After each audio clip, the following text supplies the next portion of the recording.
In this video, we're going to learn how to solve this ACT math question easy and fast using the TI-84 plus scientific calculator. Alright, so guys, this question is very simple. You don't need to store any value. You don't need to use a calculator in order to solve it and get it right. The question says find the hypotenuse of the triangle below. Alright, so we're going to apply the Pythagoras rule to solve this question. For those of you that might not know Pythagoras rule, the rule states that in a right angle triangle, the square of the hypotenuse equals the sum of the squares on the other two sides of the triangle. Alright, so the hypotenuse side is what we are looking for, is unknown, so let's call it x.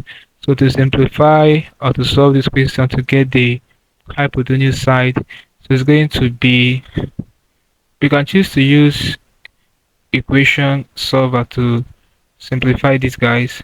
So let's go to maths, locate equation solver.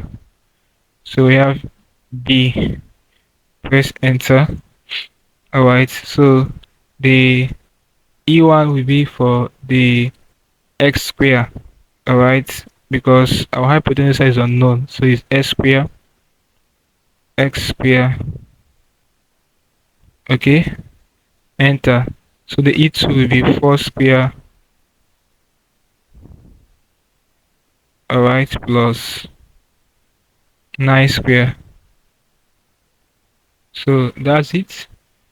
Let's solve this now. Press this graph button for OK. Assign x to be 0.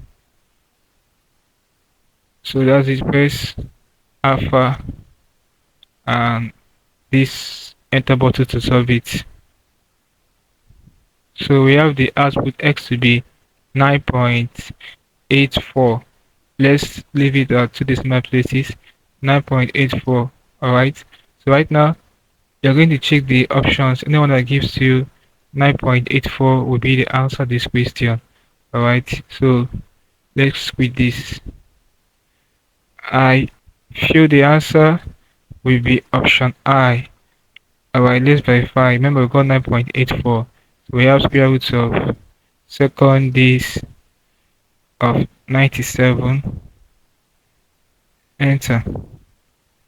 9.84 exactly. So the correct option is what? Option I. This is basically I can solve this kind of problem using a TI-84 plus scientific calculator. Hope there's something interesting for this video. Alright, so let's call it a video, guys. If you are new to my channel, ensure that you subscribe to this channel for more of my videos. Also like, share and comment on this video. Let me have a feel for what I learned from this video. If you seem to have any specific questions to ask regarding what I've talked about in this video, feel free to leave your question in the comment section below and I'll ensure to give you a response. Alright, so don't forget to reset the calculator. Once you're done, just press second this plus button, go for option 7, press 1 and press 2, and it will do that for you.